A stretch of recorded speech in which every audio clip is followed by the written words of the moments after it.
لک بالعلم، فرمایا کہ علم حاصل کرنے والا جو بھی تمہارے لیے سائنس یعنی تعلیم دینے والا ہے، اس کے لیے کیا ہے؟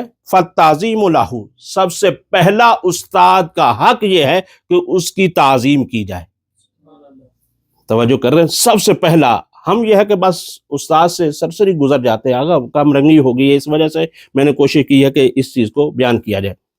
وہ یہ ہے کہ تعظیم ہمارے ہاں اتنا مسئلہ نہیں سمجھتے کہ بس بے تکلف استاد سے ہو جاتے ہیں، اور بعض دفعہ تو یہ ہے کہ استاد آئے بھی تو ان کے احترام کے لیے ہم کھڑے بھی نہیں ہوتے، اور باقی بہت ساری چیزیں ہوتی ہیں کہ جو ہم اس چیز کا خیال نہیں کرتے۔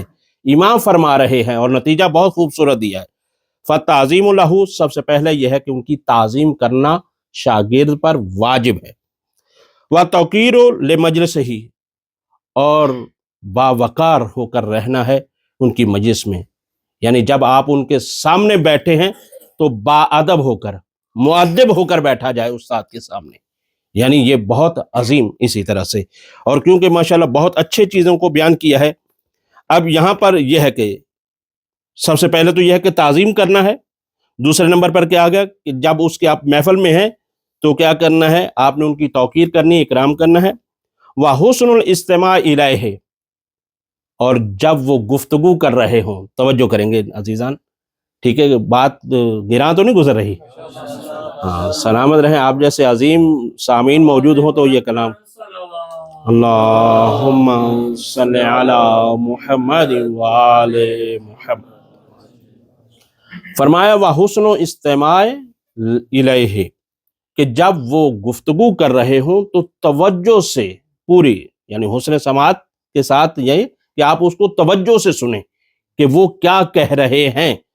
بعض دفعہ یہاں پہ ذرا تھوڑی سی توجہ کریں گے، یہ بعض دفعہ جملہ سخت ہوتا ہے، ہم بھی کلاسز وغیرہ جو پڑھاتے ہیں بارہ اس میں مصروف ہوتے ہیں، تو یہاں پر ایک نقطہ ہے خاص، اسی نقطے کو سب جگہوں پر، یہ میرے لیے نہیں، یہ سب کے لیے اور ہمیں بھی اپنے اساتذہ کے لیے یہ ضروری ہے، وہ یہ ہے کہ جب وہ بات کر رہے ہوں تو توجہ سے سنا جائے۔ لیکن ہوتا کیا ہے، آپ جانتے ہیں ہمارے ہاں عام طور پر کلاسیں استاد درس دے رہا ہوتا ہے، ہم موبائل میں لگے ہوتے ہیں، دیکھ رہے ہیں ذرا، ہم اپنی مصروفیت میں لگے ہوتے ہیں۔ ہوتا کیا ہے، استاد بات کر رہے ہیں، دو آپس میں شاگرد آپس میں باتوں میں لگ جاتے ہیں، یعنی کیا ہے؟ یہ احترام استاد نہیں ہے۔ احترام استاد کیا ہے کہ جب بھی وہ بات کرے، دیکھیں مطلق لفظ ہے، جب بھی کا مطلب معنی کا یہ ہے، جب بھی وہ بات کرے تو آپ توجہ سے اسے سنیں، وَالْإِقْبَالُ عَلَيْهِ، اور پھر اسے قبول بھی کر لیں۔ توجہ فرما رہے، سن تو لیا لیکن اس کے بعد قبول نہیں کرتے، نہیں یہ تو ان کی اپنی بات ہے، میرا اپنا نظریہ ہے، ان کا اپنا نظریہ ہے، یہ عام اصطلاح چلتی ہے، بھی وہ بھی شیعہ ہے، وہ بھی مومن ہے، ہاں کوئی آپ اپنے مذہب مسلک سے آؤٹ ہو گئے تو وہ ایک الگ بات ہے، لیکن وہ آپ کے استاد بھی ہیں، آپ سے پڑھے لکھے بھی ہیں، تو صرف سن لینا کافی نہیں ہے، اگر یوں توجہ رہے، یہ ساری چیزیں تذکرات خود میرے لیے بھی ہیں، ہم سب کے لیے ہیں، کہ امام فرما رہے ہیں کہ اسے قبول بھی کرنا چاہیے، اور بہت زیادہ۔ اس کے بعد کیا ہے؟ وَلَا تَرْفَعْ عَلَيْهِ صَوْتَكَ، یہ اگر میں نے جب پڑھا تو یقیناً میں تو ہل گیا ہوں، سچی بات، وہ یہ ہے کہ اپنی آواز کو استاد کی آواز سے بلند مت کرو۔ اگر تھوڑا سا سیریس ہوئیے گا، توجہ کیجیے گا، مجھے بہت بڑا یہ جملہ لگا ہے کہ اپنی آواز کو استاد کی آواز سے بلند مت کرو کا مطلب کیا ہے؟ یعنی استاد کو کس مقام پر لے جا رہے ہیں، توجہ کر رہے ہیں سبھی عزیزان، کس مقام پر لے گئے ہیں؟ یہ وہ مقام ہمیں نظر آ رہا ہے جو نبی کا مقام ہے۔ قرآن کے اندر لا ترفعوا اصواتکم فوق صوت النبی، اللہ کہہ رہا ہے کہ اپنی آواز کو نبی کی آواز سے بلند مت کرو، تو جو وہ مقام جو اللہ نے نبی کے لیے رکھا ہے، امام فرما رہے ہیں استاد کا بھی تقریباً وہی مقام ہے۔ دیکھ رہے ہیں، گہرائی میں ذرا جائیں، ٹھیک ہے، کہ آپ اپنی آواز کو کیا ہے کہ استاد کی آواز سے بلند نہ کریں۔ اور پھر اس کے بعد ذرا تھوڑا سے جملے لمبے ہیں، وَلَا تَجِيبَ أَحَدٌ يَسْأَلُهُ عَنْ شَيْءٍ حَتَّى يَكُونَ هُوَ الَّذِي يُجِيبُ، یہ ہے کہ اس کے بعد یہ ہے کہ تم جواب نہ دو، ٹھیک ہے، جب کوئی آ کر ان سے سوال کرے، ذرا دیکھ رہے ہیں کوئی بھی آ کر استاد کے پاس آپ بیٹھے ہوئے سارے، کوئی آئے صاحب، انہوں نے آ کر سوال کیا، چاہے وہ شاگردان میں سے یا کوئی اور مومن تھا، انہوں نے سوال کیا، ہوتا کیا ہے ابھی استاد نے جواب نہیں دیا، ہم نے جواب دینا شروع کر دیا، بھی اس کا یہ مطلب ہے، یہ ہے، اس کا یہ جواب ہے، ہم اپنی طرف سے کیا ہے یہ جواب دینا شروع کر دیں۔ لیکن امام فرما رہے ہیں لا تجیب احدن، کسی ایک کو بھی جواب نہ دو، یسألہ، جو سوال کر رہا ہو، ان شین، کسی شے کے بارے میں، حتی یکون هو الذی یجیب، یہاں تک کہ خود استاد جواب دے۔ جب ان کا جواب مکمل ہو جائے، وضاحت میں یہ کہہ رہا ہوں کہ جب جواب مکمل ہو جائے، پھر اگر کہیں پر آپ ضرورت محسوس کریں تو پھر مثلا ممکن ہے کہ کہا جا سکتا ہے، لیکن ایسا نہیں ہے کہ استاد نے ابھی کچھ لب کشائی کی نہیں اور ہمارا جوابات شروع، یہ بھی بے احترامی میں شمار ہوتا ہے۔ ٹھیک ہے، امام نے بہت عظیم ہے، دیکھیں بعض چیزوں کے حقوق، ایک دو چیزیں تھی تو امام نے وہی بیان کی، لیکن دیکھیں استاد کا جب احترام آیا تو کتنی لمبی روایت ہو رہی ہے صرف اسی چیز کو بیان کرتے ہوئے۔ اور پھر اس کے بعد فرمایا ولا تحدث فی مجلس احدن، پھر یہ ہے کہ اعین توجہ رہے کہ جب آپ استاد کی مجلس میں ہوتے ہیں، محفل میں ہوتے ہیں، تو جیسے میں نے ابھی کہا کہ موبائل والی بات ہے یا کسی، اس میں یہ ہے کہ آپ اس وقت کسی سے بھی بات نہ کریں۔ ٹھیک ہے، جو ابھی میں نے عرض کیا ہے کہ مشغول بھی ہو جاتے ہیں، یا اسی طرح سے یہ ہے کہ آپ کیا کریں گے کہ جب ان کی مجلس میں ہیں، ان کی محفل میں ہیں، تو آپ ایک دوسرے سے باتوں میں نہ لگ جائیں، ایک دوسرے سے بات کرنے میں نہ لگ جائیں۔ اور پھر اس کے بعد اعین صرف اتنا نہیں، یہ ہمارے لیے تو بہت عظیم ہے، وَلَا تَغْتَابَ عِنْدَهُ أَحَدًا، توجہ عزیزان، یہ کمیاں ہم میں پائی جاتی ہیں۔ کیا امام کی آنکھ اس وقت دیکھ رہی تھی کہ یہ آنے والے وقت میں کیا ہونے والا؟ فرمایا کہ ان کے سامنے غیبت نہیں کریں، کسی کی بھی، جب استاد ہے تو استاد کے سامنے یہ نہ کہیں فلاں ایسا ہے، فلاں ایسا ہے، کسی کی بھی غیبت نہ کریں۔ وَلَا تَغْتَابَ عِنْدَهُ أَحَدًا، کسی ایک کی بھی غیبت نہ کریں۔ یعنی آپ جانتے ہیں غیبت کا کتنا بڑا گناہ ہے، لہٰذا امام نے فرمایا ویسے تو کہیں بھی کسی کے سامنے کسی کی غیبت نہیں کرنی چاہیے، لیکن استاد کے ساتھ تاکید کے ساتھ آ جائے گا کہ ان کے سامنے کیا ہے کہ غیبت نہ کریں، تاکہ غیبت کر کے خود بھی گناہ میں مبتلا ہوں گے اور ان کو بھی گناہ میں مبتلا کریں گے، لہٰذا ایسا ہرگز نہیں کرنا ہے۔ وَلَا تَدْفَعْ عَنْهُ إِذَا ذُكِرَ عِنْدَكَ بِالسُّوءِ، اور پھر یاد رکھیں کہ اس کو رفع کریں، دفع کریں، کیا ہے کہ جب کوئی اس کا ذکر کرے برے الفاظ میں، توجہ فرما رہے ہیں، یعنی کیا ہے کہ آپ کسی جگہ پر موجود ہیں، آپ کے استاد کے بارے میں کسی نے غلط بات کرنا شروع کر دی کہ جی فلاں شاہ تو ایسے تھے، فلاں شخص یہ تو ایسے تھے، اور آپ وہاں پہ بیٹھے ہوئے سمون بکمون بیٹھے کرتے نہیں۔ اعین جس نے ہمیں ایک سبق پڑھایا ہے، وہ انشاءاللہ تعالیٰ آگے چل کر بھی ذکر کروں گا۔ آپ جانتے ہیں مولا امیر کا کتنا بڑا عظیم فرمان موجود ہے، من علمنی حرفن، جس نے مجھے ایک حرف پڑھایا، فقط سیرنی عبدن، کہ اس نے مجھے اپنا غلام بنا لیا۔ اور غلام یہ خرید و فروخت والا نہیں ہے، یہ غلام روحانی ہے کہ جو ہمیشہ رہے گا، ایسا نہیں کہ کل کو پیسے دے کے آزاد ہو جائے، نہیں، ہمیشگی والا ہے۔ تو اب یہ ہے کہ آپ کسی محفل میں ہیں اور استاد کی برائی بیان ہو رہی ہے، مثلا خدا نہ خواستہ، ظاہر ہے کہ دائرہ بشریت کے تحت انسان سے کوئی غلطی ہو ہی جاتی ہے، فرض کریں، اگر تو نہیں ہے تو پھر تو واقعاً پھر تو نہ کرنے والوں کو کرنی چاہیے بات اور نہ ہی یہاں سننے والے، لیکن اگر فرض کریں یعنی جنبہ بشری کے تحت اگر کہیں انسان سے کوئی خطا ہو جائے استاد کی، تو کیا کہہ رہے ہیں؟ کہہ رہے ہیں کہ اس کا آپ نے دفاع کرنا ہے۔ اس کے بعد فرمایا وَتَسْتُرَ عَیُوبَهُ، اور ان کے عیب کو چھپانا ہے۔ ٹھیک ہے، بالآخر ہم استاد کے ساتھ سال، 2 سال، 4 سال، 6 سال رہے، جب انسان رہتا ہے خوبیاں بھی دیکھتا ہے، خامیاں بھی دیکھتا ہے، جبکہ اس کے بہت سارے لوگ پس منظر ہوتے ہیں، نہیں ہمیں معلوم ہوتا کہ فرض کریں اگر کسی وقت استاد نے کسی شاگرد کو ڈانٹا، میں یہ سمجھ رہا ہوں کہ غلط جگہ پہ ڈانٹا، استاد کو اتنا نہیں ڈانٹنا چاہیے، لیکن وہ جس چیز کو انہوں نے دیکھا تھا وہ مجھے پتہ ہی نہیں ہے، میں نہیں سمجھتا، لہٰذا یہ ہے کہ اگر خدا نہ خواستہ استاد میں کوئی عیب آپ نے کبھی دیکھا ہے تو امام فرما رہے ہیں کہ حق یہ ہے کہ اسے چھپایا جائے، صرف چھپانا ہے یعنی برائی کو چھپانا نہیں. اس کے بعد جو بہت پیارا جملہ ہے وَتُظْهِرَ مَنَاقِبَهُ، جو ان کی اچھائیاں ہیں، جو خوبیاں ہیں، وہ لوگوں پر ظاہر کریں. آپ کو پتا ہے فرض کر کے وہ تہجد گزار تھے، آپ کو پتا ہے وہ اول وقت میں نماز پڑھتے تھے، آپ کو پتا ہے انہوں نے مساجد بنائی ہیں، آپ کو پتا ہے کہ انہوں نے اتنے طلاب کو علم سے آراستہ کیا ہے. ان کو بیان کریں. اگر یہ وہ کوئی اور چیز نہیں ہے، خوش آمد نہیں ہے یا کوئی اور عام نہیں، فرما رہے ہیں امام وَتُظْهِرَ مَنَاقِبَهُ، ان کے مناقب، ان کی خوبیوں کو، اچھائیوں کو لوگوں کو بتائیں. ٹھیک ہے. اور اس کے بعد آگا تسلسل ہے لیکن قریب ہوتے جانے کی روایت ختم ہونے والی. وَلَا تَجَالِسَ لَهُ عَدُوًا، اور جو ان کا دشمن ہے ان کے ساتھ جا کر نہیں بیٹھ جانا.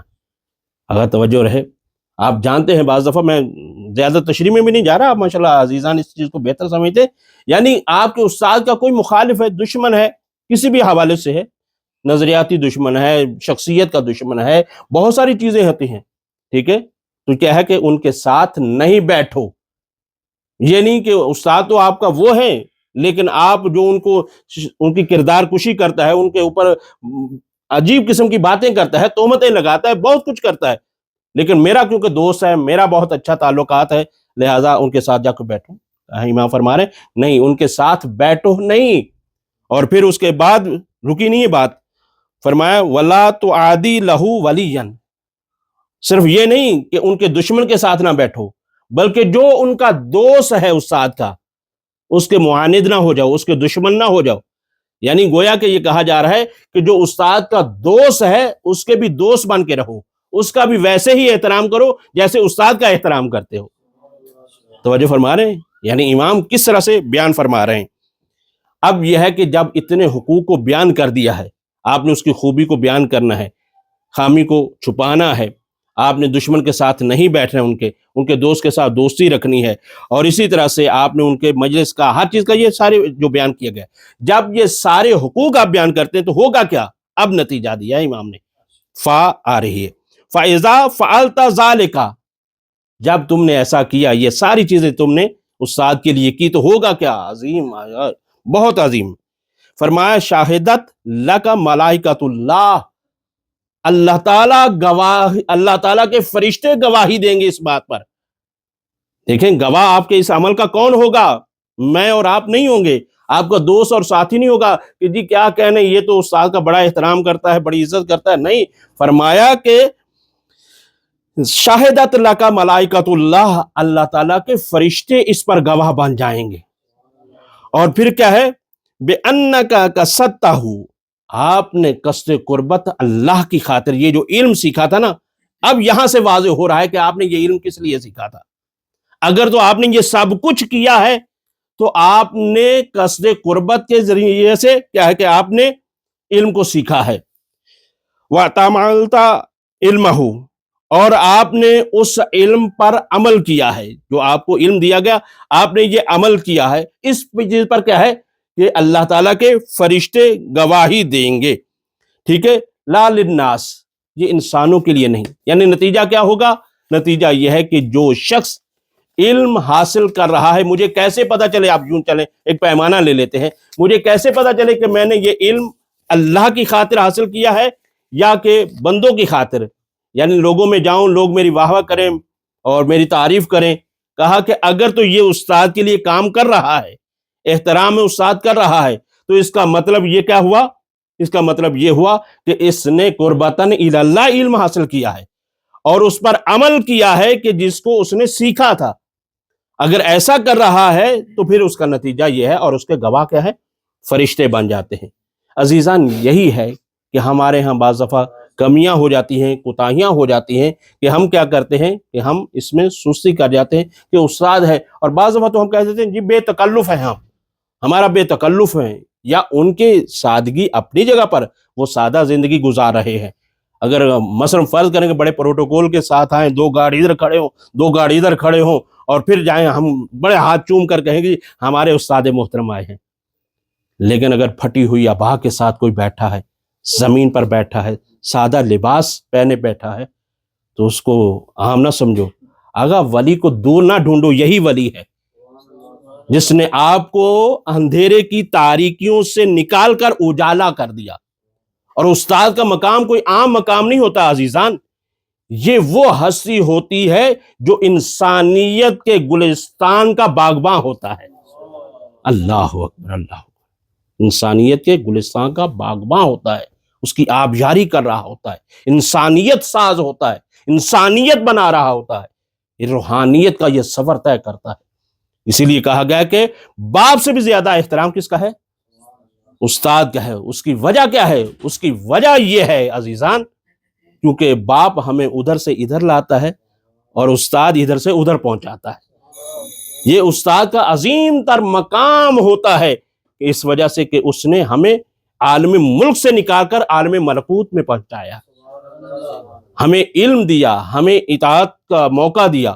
اور پھر اسی طرح سے یہ ہے، اگر اس کا سب، آپ بات کو توجہ کریں گے، اگر اس کے لیے کوئی آئیڈیل دیکھنا چاہتے ہیں، توجہ بہت دیکھیں، آئیڈیل بھی تو ہونا چاہیے نا ہمارے لیے. ہم بہت اس چیز کے محتاج ہو گئے کہ نہیں ہمارے پاس کوئی آئیڈیل ہو، کوئی نمونہ ہو، تو پھر ہمیں پتہ چلتا ہے کہ جی ہمارے لیے تو اب ایسے ہمیں بھی کرنا چاہیے. تو آغا سیرت آپ کے سامنے ہے.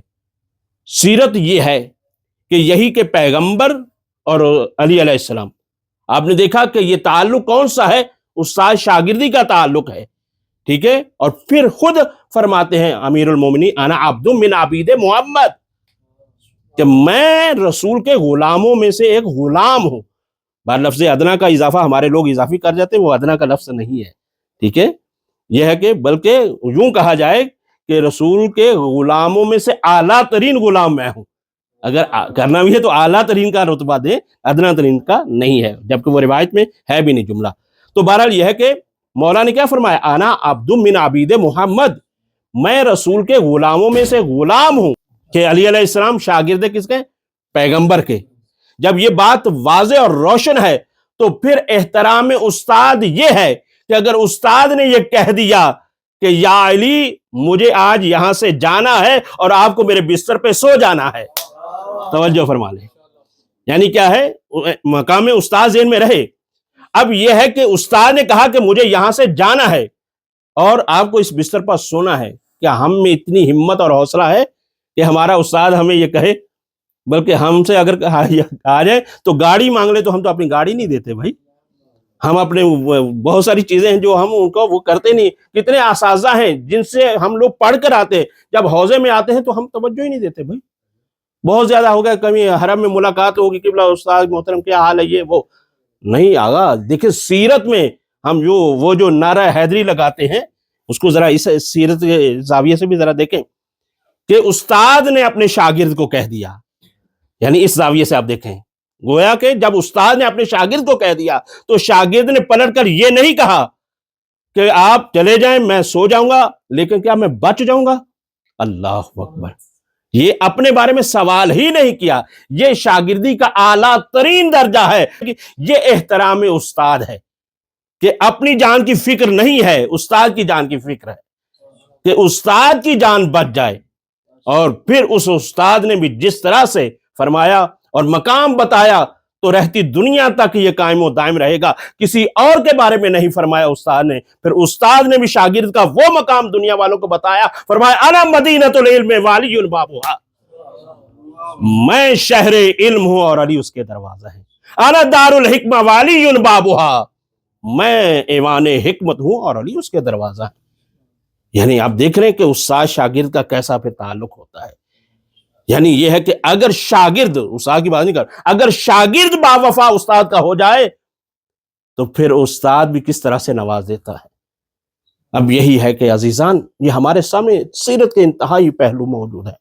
لہٰذا یہ ہے کیونکہ ایک استاد کی مجلس ہے ایصال ثواب کی، لہٰذا ہمیں یہ چاہیے کہ جو زندہ اساتذہ ہمارے موجود ہیں ان کا بھی احترام کریں، اور جو اس دنیا سے جا چکے ہیں چاہے وہ استاد ہمارے بالواسطہ ہیں یا ڈائریکٹ ہیں، بلا واسطہ ہیں، سب کا ہمیں احترام بھی کریں اور ان کے لیے دعائے مغفرت بھی کریں. اور یہ بہترین موقع ہے کہ ہم ان کی مجلس کا انعقاد کریں، فاتحہ کا اہتمام کریں، اور جب بھی ان کا نام آ جائے، جب ان کا نام آ جائے استاد کا، ابھی جیسے کہ ان کی سیرت میں نے خود بھی پڑھا، غلام عباس صاحب کی سیرت میں یہ ملتا ہے کہ جب ان کے استاد کا نام آتا تھا آنکھوں سے آنسو جاری ہو جاتے تھے۔ اللہ اکبر، کیا انس تھا، با ادب با مراد، بے ادب بے مراد۔ اگر یہ سلسلہ الہی ہے، یہ دنیا کا یہ نہیں ہے کہ ہم جیسے بس عام طور پر نہیں، یہ سلسلہ الہی ہے۔ آپ جتنے مؤدب ہوتے چلے جائیں گے اتنا ہی آپ کے لیے علم کے دروازے کھلتے چلے جائیں گے۔